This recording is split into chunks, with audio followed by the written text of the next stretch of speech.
We now introduce you to Swami Vivekananda from India and request him to address us. Swami Vivekananda.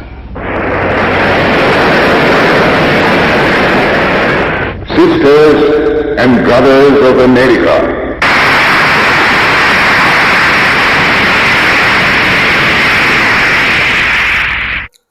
उठो, जागो और तब तक लक्ष्य के पीछे भागो जब तक लक्ष्य को प्राप्त नहीं कर लेते। जी हाँ, ये लाइन है, ये लाइन भारत के एक ऐसे साधु जिसने 9 सितंबर 1893 को शिकागो में ऐसा भाषण दिया जिससे वहां पर बैठे 8000 लोग कई मिनटों तक तालियां बजाते रहे।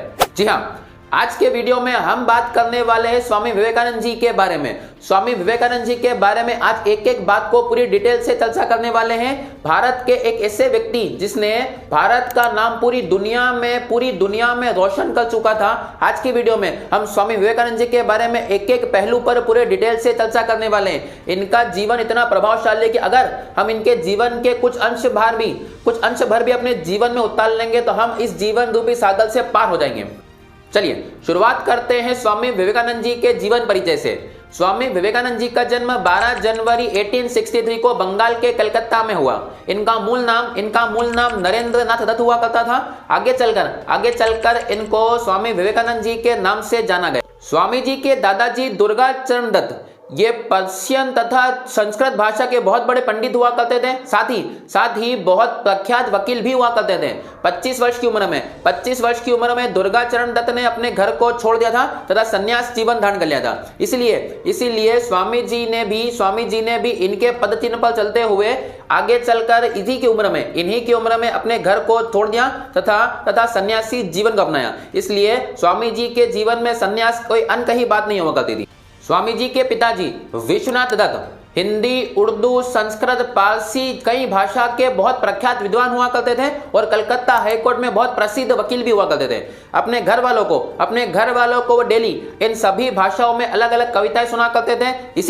इसी से स्वामी विवेकानंद जी के जीवन में शुरुआत से ही काफी उदारवादी तथा बहुत ही ओपन माइंडेड हुआ करते थे। साथ ही स्वामी जी के पिताजी विश्वनाथ दत्त काफी ज्यादा दान दिया करते थे। उसको लेकर आगे स्वामी विवेकानंद जी से जब सवाल किया गया कि आपके पिता गरीबों को काफी ज्यादा दान दिया करते हैं, इससे गरीबों पर बहुत ही गलत असर पड़ता है, तो स्वामी विवेकानंद जी के द्वारा जवाब दिया गया कि अगर हमारे द्वारा दिए गए कुछ अंश मात्र पैसों से अगर वो नशा करता है या किसी भी प्रकार का धूम्रपान करता है तो इससे केवल वही व्यक्ति प्रभावित होगा, लेकिन ऐसा व्यक्ति अगर अपराध में उतर जाएगा तो उससे पूरे के पूरे समाज को प्रभावित हो सकता है। स्वामी जी की माताजी भुवनेश्वरी देवी शुरुआत से ही बहुत ही धार्मिक महिला रहा करती थी। वो शिव की बहुत बड़ी उपासक हुआ करती थी। ऐसा कहा जाता है कि एक बार उनके सपने में शिव जी ने दर्शन दिए थे और शिव जी के दर्शन के बाद ही उन्होंने कहा था कि उनको पुत्र की प्राप्ति होगी और उसी के आगे चलकर उनको नरेंद्र नाथ दत्त की प्राप्ति हुई, इसीलिए उन्होंने उनका नाम नरेंद्र रखा था। शुरुआत से वो काफी धार्मिक महिला थी और उन्होंने अपने पुत्र नरेंद्र को काफी अच्छे संस्कार यहाँ पर दिए थे। उन्हीं का धार्मिक जीवन नरेंद्रनाथ दत्त के लिए आगे बहुत ही सफल साबित। उनकी माता के द्वारा उनको सिखाया गया था कि अगर आप सच के साथ खड़े होते हो तो आपके साथ कई सारी कठिनाइयां आ सकती हैं, लेकिन फिर भी आपको सच के रास्ते को नहीं छोड़ना है। सन 1871 में नरेंद्र नाथ दत्त को मात्र 8 साल की उम्र में कलकत्ता के मेट्रोपॉलिटन कॉलेज में दाखिला करवाया गया, जहां के हेड ईश्वरचंद विद्यासागर हुआ करते थे। ईश्वरचंद विद्यासागर वही व्यक्ति है जिनके प्रयासों से भारत में विधवा पुनर्विवाह को लीगल कराया गया। स्वामी जी बचपन से ही पढ़ने तथा खेलकूद में काफी सारे एक्टिव हुआ करते थे। एक दिन लगातार 3 दिन और 3 रातों तक लगातार पढ़ते रहे। 3 रातों तक लगातार पढ़ने के बाद बेहोश हो गए तो मित्र पहुंचे, उनसे बेहोशी कारण पूछा गया तो उन्होंने कहा कि मैं 3 दिन 3 रातों से लगातार पढ़ रहा हूं, इसलिए थोड़ी कमजोरी हो गई, इस कारण से बेहोश हो गया। आगे चलकर 1879 में कलकत्ता के प्रेसिडेंसी कॉलेज में उनका दाखिला हुआ। लाइब्रेरियन से डेली सुबह एक बुक लेकर जाते, शाम को बुक जमा कर देते। ऐसा काफी दिनों तक चलता रहा। लाइब्रेरियन ने गुस्से में आकर स्वामी जी से कहा कि जब बुक पढ़नी नहीं होती है तो लेकर क्यों जाते हो? तो स्वामी जी ने उत्तर दिया कि मैं तो बुक पढ़ता हूं। गुस्साए लाइब्रेरियन ने कई सारी बुक लेकर उनसे प्रश्न पूछना शुरू किए। स्वामी जी ने उत्तर देने के साथ साथ उस बुक को पेज नंबर तथा पैराग्राफ तक बता दिया कि आप ये प्रश्न इस बुक के इस पेज नंबर के इस पैराग्राफ से पूछ रहे हो। ये बात सुनकर लाइब्रेरियन बहुत चक्का रह गया।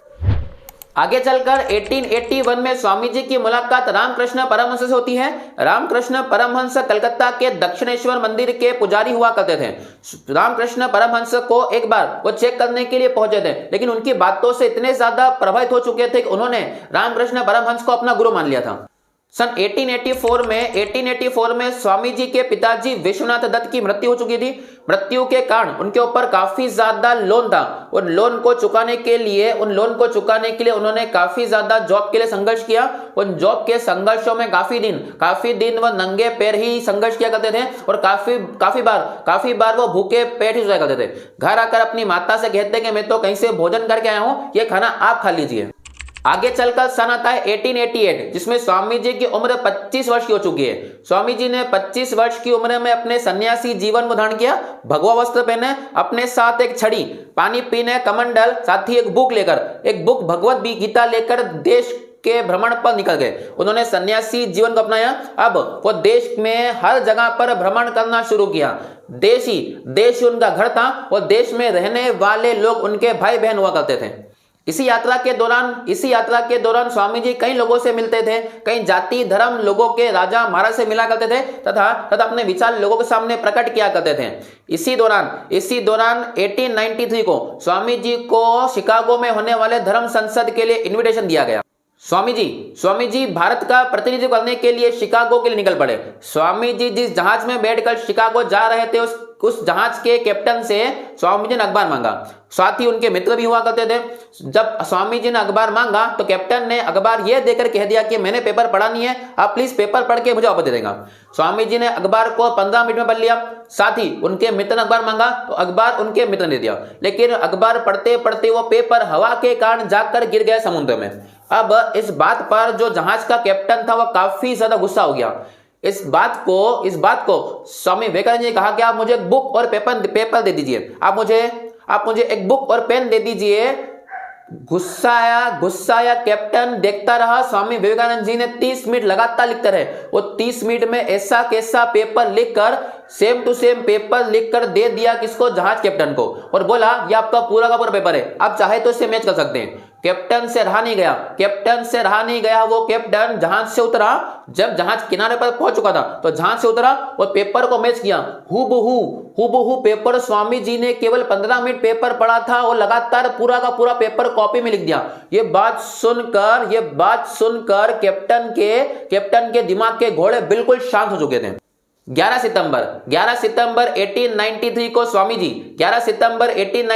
स्वामी जी शिकागो की धर्म संसद में पहुंचते हैं। उस समय भारत एक गुलाम देश हुआ करता था, तो अंग्रेज भारत को काफी ज्यादा घृणा की नजर से देखा करते थे। अंग्रेजों ने भारत को नीचा दिखाने के लिए स्वामी विवेकानंद जी से कहा कि आप बिल्कुल वेल फॉर्मल सूट और टाई पहन कर आएंगे, लेकिन स्वामी जी अपने वास्तविक कपड़े भगवा वस्त्र में ही वहां पर पहुंच गए। भारतीयों को नीचा दिखाने के लिए स्वामी जी का नंबर सबसे आखिरी में कर दिया गया और बाकी लोगों को समय दिया गया 10 मिनट, लेकिन स्वामी जी को बोलने का समय केवल 2 मिनट दिया गया। सभी के भाषण चलते रहते थे। सबसे अंतिम में समय मिला स्वामी जी को। स्वामी जी ने जैसे ही बोलना शुरू किया तो स्वामी जी के वक्तव्य का जो पहला सेंटेंस था, मेरे प्यारे अमेरिका के भाइयों तथा बहनों।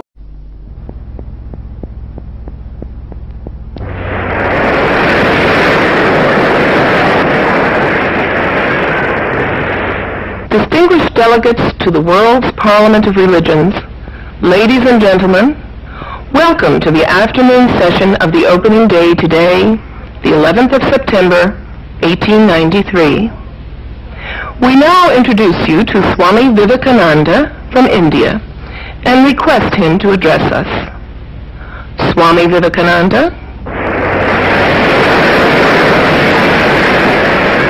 Sisters and brothers of America. ये बात सुनकर पूरे हॉल में सन्नाटा छा गया और जब स्वामी जी ने बोलना शुरू किया तो उनको केवल 2 मिनट समय दिया गया था, लेकिन स्वामी जी कई लगातार मिनटों तक लगातार बोलते रहे। हॉल में लगातार तालियां बजती और साइलेंट हो जाता। स्वामी जी का जो भाषण था वो लगातार 1.5 घंटे तक चलता रहा, लोगों को पता ही नहीं चला समय का। और 1.5 घंटे के बाद जब 1.5 घंटे के बाद जब भाषण समाप्त हुआ तो वहां पर बैठे 7,000 लोगों ने खड़े होकर तालियां बजाना शुरू किया और ये तालियां लगातार कई मिनटों तक बजती रही थी। जी हाँ, ये वही तारीख है जिसमें भारत का सर पूरी दुनिया में सबसे ऊपर हो चुका था। आगे चलकर न्यूयॉर्क का सबसे फेमस अखबार द न्यूयॉर्क हेराल्ड ने छापा कि इतने प्रमुख भाषण को सुनने के बाद भारत जैसे देश में मिशनरी को भेजना मूर्खता होगी। जी हाँ, ये भाषण इतना प्रभावशाली था कि अंग्रेज भारत को सम्मान की नजर से देखना शुरू कर दिए थे। याद कीजिए 9/11 को पूरी दुनिया न्यूयॉर्क के नाम जानती है, जहां पर ओसामा बिन लादेन ने अमेरिका के वर्ल्ड ट्रेड सेंटर पर हमला किया था। लेकिन हम भारतीय 9/11 को शिकागो के नाम से जानते हैं, जहां भारत का सर पूरी दुनिया में उठ चुका था और सम्मान की नजरों से देखा जाता था। ये वाक्य केवल और केवल पूरा हो पाया हमारे देश के एक ऐसा साधु जिनका नाम स्वामी विवेकानंद हुआ करता था। स्वामी जी शिकागो में भाषण देने के बाद वापस भारत लौटे और काफी ज्यादा मेहनत करते थे। मेहनत करते समय वो अपने स्वास्थ्य पर बिल्कुल भी ध्यान नहीं दे पाए और 39 साल 39 ईयर की एज में 4 जुलाई 1902 को उन्हीं के द्वारा बनाए गए मठ में स्वामी जी की मृत्यु हो जाती है। स्वामी जी के कुछ वक्तव्य आज भी इतने प्रभावशाली है कि लोग उनको पढ़कर उत्साह से भर जाते हैं। जैसा तुम सोचोगे वैसा तुम बन जाओगे। अगर तुम अपने आप को निर्बल सोचोगे तो निर्बल, और अगर तुम अपने आप को बलवान सोचोगे तो बलवान बन। जी हाँ, आज के वीडियो में हमने चर्चा करी स्वामी विवेकानंद जी के बारे में। आप सभी को वीडियो कैसा लगा प्लीज हमें कमेंट सेक्शन में जरूर बताएं। वीडियो को लाइक कीजिए और चैनल को सब्सक्राइब करना बिल्कुल मत भूलिएगा। मिलते हैं अगली वीडियो में, तब तक के लिए जय।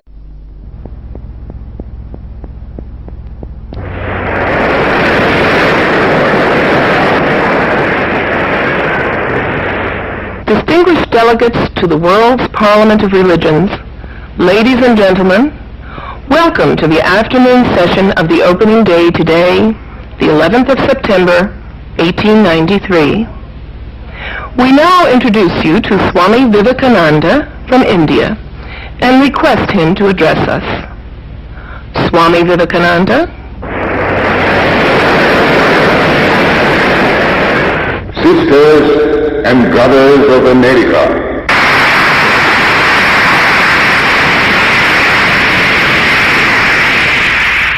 it fills my heart with joy unspeakable to rise in response to the warm and cordial welcome which you have given us. I thank you in the name of the most ancient order of monks in the world. I thank you in the name of the mother of religions, and I thank you in the name of the millions and millions of Hindu people of all classes and sects. My thanks also to some of the speakers on this platform who, referring to the delegates from the Orient, have told you that these men from far-off nations may well claim the honor of bearing to different lands the idea of toleration. I am proud to belong to a religion which has taught the world both tolerance and universal acceptance. We believe not only in universal toleration, but we accept all religions as true. I am proud to belong to a nation which has sheltered the persecuted and the refugees of all religions and all nations of the earth. I am proud to tell you that we have gathered in our bosom the purest remnant of the Israelites who came to southern India and took refuge with us in the very year in which their holy temple was shattered to pieces by Roman tyranny. I am proud to belong to the religion which has sheltered and is still fostering the remnant of the grand Zoroastrian nation. I will quote to you, brethren, a few lines from a hymn which I remember to have repeated from my earliest boyhood, which is every day repeated by millions of human beings. As the different streams having their sources in different places, all mingle their water in the sea, so, O Lord, the different paths which men take through different tendencies, various though they appear, crooked or straight, all lead to Thee. The present convention, which is one of the most august assemblies ever held, is in itself a vindication, a declaration to the world of the wonderful doctrine preached in the Gita. Whosoever comes to me, through whatsoever form, I reach him. All men are struggling through paths which in the end lead to me. Sectarianism, bigotry, and its horrible descendant, fanaticism, have long possessed this beautiful earth. They have filled the earth with violence, drenched it often and often with human blood, destroyed civilization, and sent whole nations to despair. Had it not been for these horrible demons, human society would be far more advanced than it is now. But their time is come, and I fervently hope that the bell that tolled this morning in honor of this convention may be the death knell of all fanaticism, of all persecutions with the sword or with the pen, and of all uncharitable feelings between persons wending their way to the same goal.